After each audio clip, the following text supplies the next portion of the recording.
Hi, everybody. Welcome back. So today we are going to be continuing with our Setting Limits That Stick training. Last week, if you haven't seen it yet, I'll go ahead and I'll put the link in the post once we've finished this video. Last week, we went into a little bit of a deeper dive into what specific words we can be saying to our children in order to win their cooperation, because we are being so clear about what it is that we want. Yeah. And this can really help. I mean, how many of you are finding yourself repeating yourself over and over and over again, asking for the same things, making the same requests, and it just seems like you're not getting anywhere with these rules or expectations, or even routine parts of the routine that you wish would run smoother. So you can go dig into the videos and see some other tips about establishing smooth routines, hot tips about specifically what to do during quarantine right now. I've also been hosted on a radio show, Moms Without Worry, Karen Cassiday's show, and I'll throw a link into the group about that real quick after this. And we go over like what parents are struggling with right now during the COVID-19 shelter in place, some great ways that she shared and that I shared about how to sort of grapple with some of the unique challenges we have right now of having the kids home 24/7 while we're also managing a household, and many of us working from home or having to go out into the world to do work where there's risk, of infection. So that's happening. And then this Friday, I'm also going to be on a talk with my beloved chiropractor who runs a wonderful wellness clinic called Innate Chiropractic in Albany, California. He's going to be having this Friday series, this wellness series, and I'm going to be talking a lot about how parents can take care of their own emotional health while having the children home 24/7. So I'll be sharing some tips and strategies on that. And I'll also be sure to share that in the group and in this post so you can continue learning with me, and also, check out some other resources that are in our community right now. The Moms Without Worry podcast, a radio show that Karen Cassidy has, and then Dr. Stephen Cohen's Friday Zoom series. Coming back to what we're focusing on here in our group, setting limits that stick. And why we want them to stick is so that we don't have to get into and use all of our precious time getting into these power struggles that possibly lead to meltdowns and tantrums and other things, just unpleasant experiences where we're flipping our lids, the kids are flipping their lids, we're frustrated. And a sign that this might apply to you is that you're finding yourself repeating the same thing over and over again, and the kids are not getting on board with your requests. Another sign is that you're finding yourself saying things like, how many times do I need to tell you X, Y, Z? And you're having that feeling of, frustration, of feeling like you're not being heard or understood or received, or the kids are rebelling or not getting on board. And so, last week we talked about getting really clear about the specific words that you say, because we often accidentally ask for what we don't want, like saying don't run instead of please walk or please use your walking feet. And sometimes we're too vague and assume that the kids understand what we mean. Yeah. And not use specific enough language, like clean up that mess, rather than I need you to get out the mop and the broom and you need to sweep that up and then mop afterward, or it'll be sticky. Let's make sure we get the bucket with the soapy water so that it really gets cleaned up well. So much more specific, and breaking it down even into steps. Mentioning specific objects that need to either be touched or moved or whatever. It could even be parts of their body. I need you to put your hands in my hands and show me that you're ready to be calm and not use your hands like right after a child hits someone. Yeah. So that's just a review from last time, but we're going to build on that today. And so this is where the new piece is coming in right here. What I want you to consider is that it's possible that your child is used to having to hear something a certain number of times before they take you seriously. It's possible that you have been repeating yourself a certain number of times before you actually escalate and either raise your voice, drop a threat, start negotiating, start using bribes. And there is a particular number that your child is used to. Quick story. I had a mom come to me with this sort of look of awe and wonder one day on the play yard when I was working at a preschool. And she said to me, Vanessa, how do you get the kids to listen to you so well? And I said, well, what do you mean? And she said, when I call my daughter's name, let's say at the park or even in the backyard, she ignores me. And it seems like it doesn't matter how many times I say her name, she just pretends that she doesn't hear me until I actually walk over and like grab her arm and say, I know you hear me, come on inside. And it's really frustrating. How is it that after 1 or 2 times, my same child, with you just saying her name, is coming over and getting ready to go? And so I reviewed like what I just reviewed with you. I said, well, first thing is that I'm really clear about what I want. I don't just say her name. I say specifically, Jenny, it's time to come over here, pick up your lunchbox and put your backpack on so that your mom can take you home, right? Instead of like, Jenny, it's time to go, right? Or Jenny, right? I said, and I don't repeat myself more than twice. Once if they don't hear me if they don't respond the first time, I'm going to assume like, oh, I didn't have their full attention, or, oh, they're feeling a little rebellious today, or, there's something going on. But the second time I say it, I make sure I have their full attention and I remind them, and I even give them a heads up of what's going to happen if they don't. So, and I said that to her. I said, so that's a new piece, but the old piece is just being really clear about what the directions are. And instead of like, don't you ignore me, I know you can hear me, is really different from, Jenny, you need to come over, right? And give the specifics. Even mentioning backpack, mentioning lunchbox, mentioning walk over to your mom, right? Being really concrete. And then what I built in just there that you might have heard is that I don't say it more than twice. I really don't. And she looked at me like I was an alien. But I said, yeah, and here's what I want you to do. First of all, I want you to get really real about something. I wanted you to find out what your number is. And she's like, well, what do you mean? I said, what's the number of times it takes that you say her name, or you say some, short like thing that you're shouting across the yard, or, from the other part of the house? How many times do you repeat yourself before you do something different, like walk over to her or get loud or what it is? And then she came back the next day and she was a little sheepish and she's like, Vanessa, it was 12. I said, yeah. So in a way, you and your daughter have this unspoken agreement that she can ignore you 11 to 12 times before she actually needs to take your request seriously. And she just had this look like, oh my gosh, you're right. You're right. I've been doing that. So I just wanted to first normalize. This is so common. We do this all the time. As a teacher, I was doing it too. I would wear myself out. I'll go out, it's time to clean up. Everybody's time to clean up. I go to this corner of the room. I go to that corner of the room. I'd tell the same child 5 times, and I was just getting exhausted. I was losing my voice by the end of the day. I was so tired. I was like, why don't these kids listen? They're not good kids. Just having all these thoughts of like, what am I doing wrong? What are they doing wrong?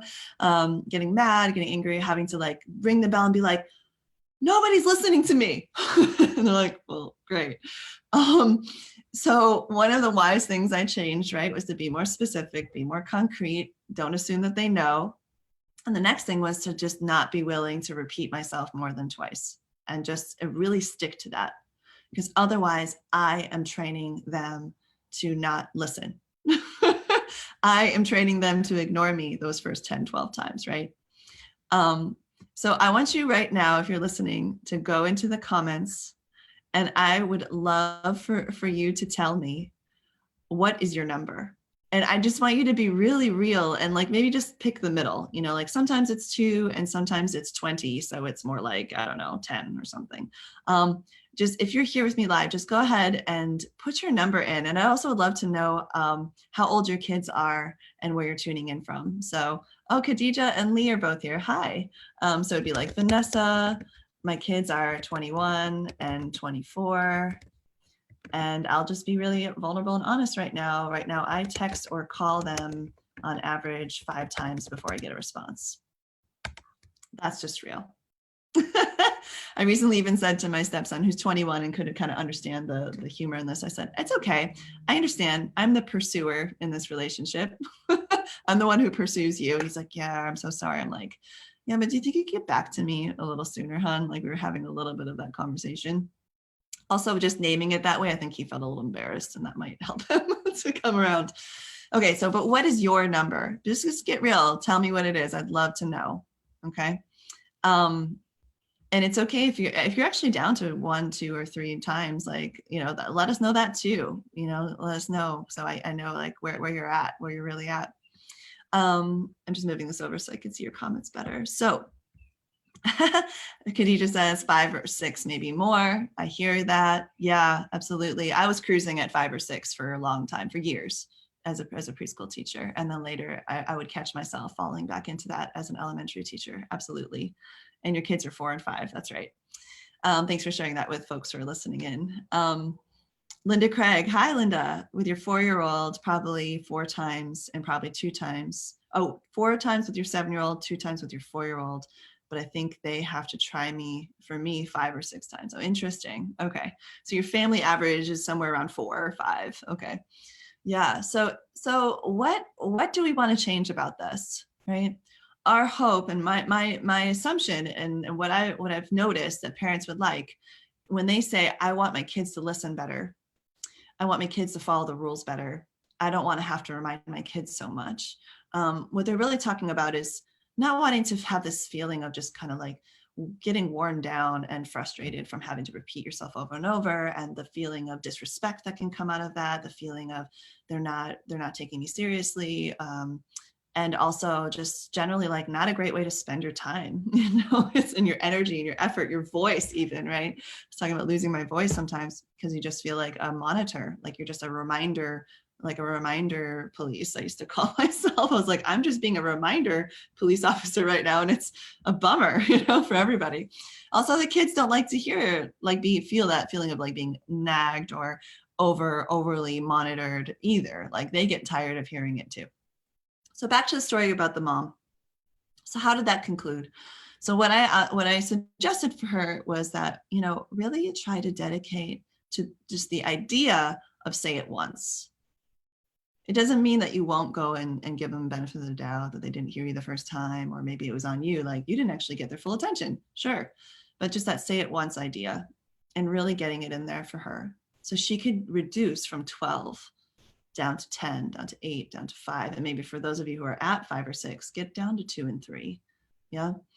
And the next thing would be to, after you give that reminder, sometimes kids have to hear what's going to happen if they do listen and what's going to happen if they don't listen. And that's where you're building in a choice. Okay. So the way it goes, it's make a request, give a reminder, especially if there's some doubt whether or not they really heard you or had the opportunity to really hear you. So have their full attention with a reminder, and then let them know that there's going to be some choices up ahead. So here's how it could sound. Sweetheart, it's time to clean up. That means you need to put your toys in your bin, make sure there's nothing on the floor, and come get me so I can come and check the floor before we get ready to go outside. So I did 2 great things there, right? I was really clear, and I didn't assume that she knew what I meant. Yeah. And I asked for what I did want instead of what I don't want. Yeah. So I kind of like nailed step 1 from last week. Now, the next thing I want you to notice is I'm going to come back and remind her and say, sweetheart, 2 minutes ago, I mentioned that it's time to put your toys away, check the floor, and then come get me, but you haven't come to me yet. This is your reminder that this needs to happen so we can go outside. And I'm really like landing that this is your reminder. And it can be a cue word so the kids realize, oh, this is my last, like, this is it. Like, I don't have more of these coming. This is my reminder. You're going to get down to 3 interactions, okay, at the most. And I kind of repeated myself, but I also shifted to, this is your reminder. And what I love to preview, and it can be brief. If they already know what it is, you can say, you know what happens if you don't, right? And you can kind of check in with them. And they're like, I don't get to do both scootering and biking outside. And you're like, that's right, because we won't have enough time. Mm-hmm. Or if they don't know about that, I would say, yeah, sweetheart. And if you're not cleaned up in time for us to go outside, in 2 minutes, we're only going to be able to do scootering and no biking today because we won't be able to make it all the way to the park. Okay. And then I always like to say, if you do. So if you don't, then this is what's going to happen. And their choices, you can either clean up quickly, like we've established, right? And you get to do this great thing, and you don't get to do this great thing, or you could do the cleaning up, and we do get to do this thing. So it's sort of like giving, there's like choose your own adventure at the end of each like section. They'd be like, do you go here or do you go there? Turn to that page. It's sort of like that. It's like, what kind of afternoon do you want to have? Do you want to have one where you're really satisfied because you got to do both activities, or you're kind of bummed you only get to do one? And this is just first stage of choices. Yeah. So first, choices. If you put everything away in the next 2 minutes and the floor is all clean, then we'll get to do both biking and scootering. And if you don't, then that means we won't have time for both. And I know that's really important to you. So it's up to you. It's your choice. And I would like to build in a little something here too, which can be really nice for the young ones, since we've got folks tuning in who have kids ages 2 to 7, which is, how would you like me to help? How would you like me to help? Would you like me to set a 2-minute timer so you can see it count down? Can I help you get started? I'll put a couple things away and the rest of the work is yours. Do you want me to turn off the tablet because it's distracting, that there's like noise, It could be that you've established like, if you get started right away, I can play that song you love, and like it's just a thing that you've built in. But you can see that I am not repeating the same thing over and over again. I've completely broken that pattern. And I've shown what I would consider some leadership in this moment, where it's not just a little battle of wills, like do it, I don't want to, or do it, I'm ignoring you, do it, I'm ignoring you, do it, I don't want to, right? It's like, there's a structure for how this goes. There's like a flow, and there's choices all along the way. Mm-hmm. And I don't necessarily need to bring in unrelated things like candy or screen time or popsicles or whatever, right? Like I can just use a consequence or choice that is related to the request I'm making. And that's what we're going to focus on next time, our next conversation. We're going to talk that through, and also talk about how we can have the kids start to think those things through when we take time out for training outside of those hot moments, and have these conversations with them ahead of time so they can anticipate it. Like it could even be built into your daily schedule, looking over the schedule, but that's for next time. So what I want to hear right now in the comments, so I can also respond to you and help you and support you, is what is a limit that you're trying to set that you find yourself repeating, and how would you go about giving a reminder that builds in some choices? That's what I want to help you with. So you can practice that clear and specific language that we talked about last week. But I also want to hear, what is that reminder going to sound like? So that instead of repeating that request over and over again, you shift to, and remember that, this is what happens if you do, and this is what happens if you don't. And it's a little tricky, so I want to support you. So that's why I want you to go ahead and start typing in the comments what that sounds like, and like what your first draft is, so I can give you some feedback. And this is what it's like to be in my world as a coach, right? So you get a little taste of what it's like to be coached today. And some of you are already working with me that are just kind of showing up for some bonus material here. And I would like to be able to give you that feedback so that you can have a sense of like what you could do next to have success, okay? And this is just one part of three major pieces that we're putting together over the next weeks. So if you haven't listened to the first recording, you can also go back to that, but we did a pretty good recap today. So we've got Lee sharing here. Let me see, I just have to change my view a little bit to see more comments. One second. Okay, let's see if it's gonna cooperate. I always love when tech is helpful instead of aggravating. Okay, so I've got here, okay, so Linda is making snacks every second. Oh, I hear you on that. Yeah, that's super tough. That's what I've got from Linda. And then you said, I've been trying, now is the time in the kitchen to make snacks. please ask for what you'd like right now because later I'm not available for making snacks. That's so helpful to put a time frame on it and to let them know there's a beginning and an end. And it's almost like last call at the restaurant, at the bar or something, right? It's like, if you want another thing, this is the time you ask.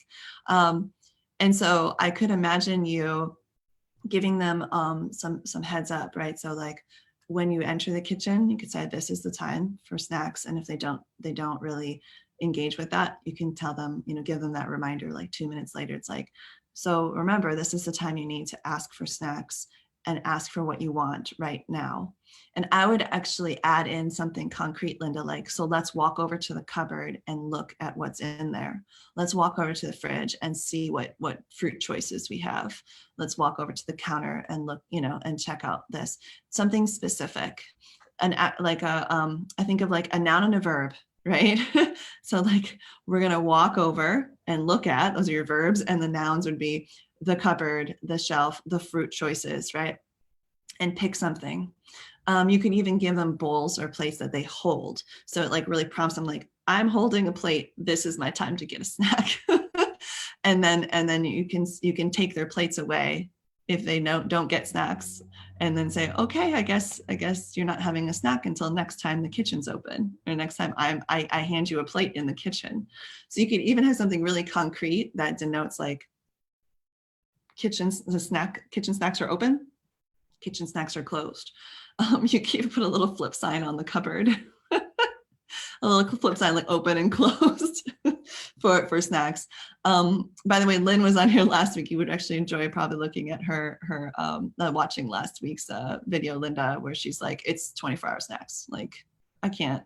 And I look the other way and my baby like climbs up onto the table and eats a stick of butter. Like it's like, it's really hard right now. So you're not alone, Linda. It's like they're near the kitchen. They think it's 24-hour stream of snacks, and you're like the vending machine or something, the snack made.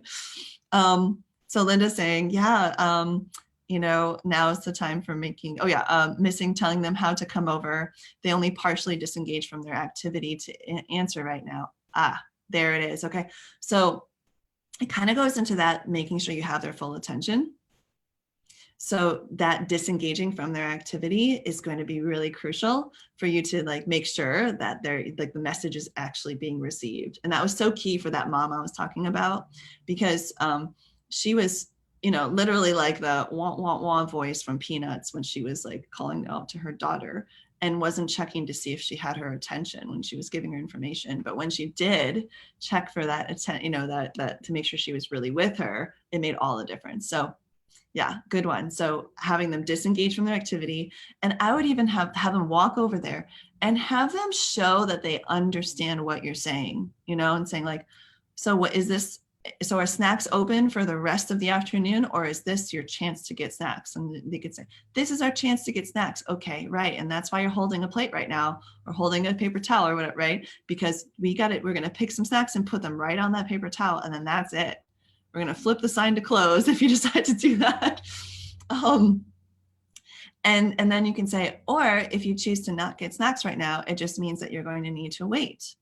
You're going to need to wait, and you might not have snacks this afternoon. It's up to you. And really giving it back to them after you've already set them up for so much success. They're standing in front of the cupboard, they're holding the plate, they've disengaged from their activity, they know what's up, they know they have these 2 minutes to pick something, or you're going to be there. And if they end up choosing that, then that's their sort of natural consequences. There's no more snacks. Okay. And then you have to deal with maybe some grumpy kids for the afternoon complaining, and you can just reinforce them. Yeah, I'm so sorry, sweetie, you made your choice. Yeah, maybe you'll choose differently after dinner for our after dinner snack. I really hope you do. Remember when we stood there with the plates and it was time to put something on there and you chose, no, I don't want anything. Yeah, I wonder if you'll make a different choice next time. Yeah, I know. Sometimes it's hard when we make choices we don't like, and just kind of drive the point home of like, when we get back to that moment where I'm reminding you, this is your time, like they'll really get it, they'll feel it, because they'll be like, oh, okay, I don't want to go through this again. I got it. And sometimes the learning has to happen not necessarily through reward, like the reward of like, I made a good decision and now I get to eat my snack I like. And it can sometimes come from like the pain of making the choice that actually wasn't serving what you need and having to go through a grumpy afternoon. It can happen. If it's a really little one and they're super sensitive about calories, you can make a little exception, but just drive the point home. Like, yeah, this one time, this is your free gold pass for where I'm going to make an exception. But from now on, if you don't get that snack on that plate while I'm in the kitchen, then that's it. Got it? Yeah, I got it. I could just see your little one being like, okay, mom, So this is the learning cycle that we're really engaging with the kids, getting them on board. It's helped with some sanity making tools for us so that we're not finding ourselves repeating. And it's really giving the kids some dignity in the fact that they have limited life experience. And if we've been sort of training them to ignore us by repeating ourselves a bunch, if we haven't been as specific or clear or concrete as we could have been, if we're not making it clear what's going to happen if they make this choice versus that choice, that is on us, and they can figure it out other ways. But what a great gift to give them these just little mini shifts, of really acknowledging that they're young, they're immature, their brains are still developing, they have limited life experience, and we have to make things a little bit more apparent and obvious and sort of structured for them to like get that structure internally so that they can then have that structure to navigate with. And we take for granted how much we know and how much we put these pieces of logic together. Like, okay, this is my one water break or my one bio break or something at work. I better also grab a snack. Like, we already know that. We're just kind of like, we got it. But the kids, for like Linda's example, they're still getting to know this type of, even thought pattern, right?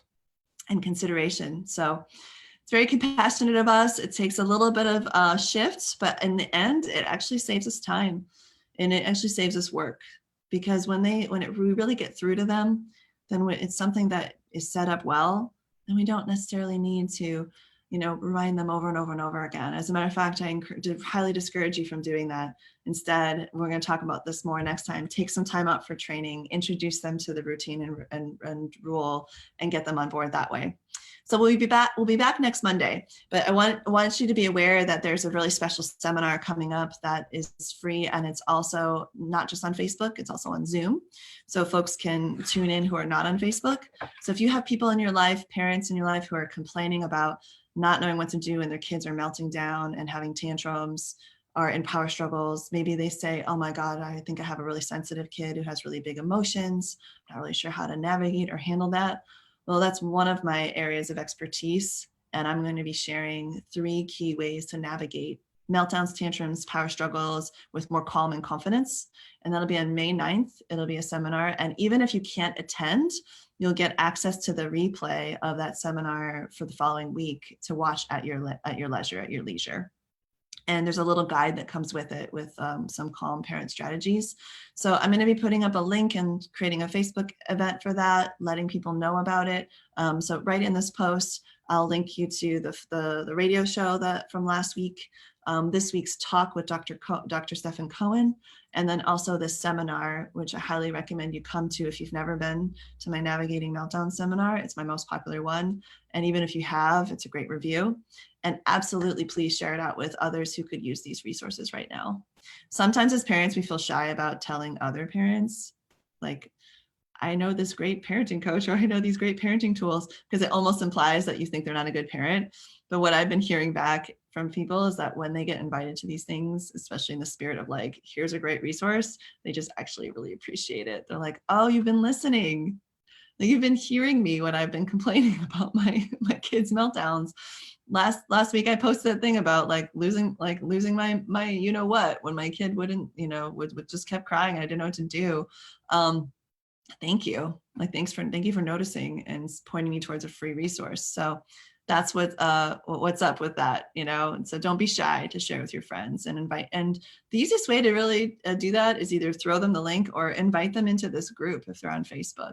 There's a little invite section on the Facebook group right on the right-hand side that says invite, and you can just go ahead and throw a little message in there. You can even link the seminar if you want, and just like, hey, there's a free seminar, you should check out this group, and just click, invite all your parent friends.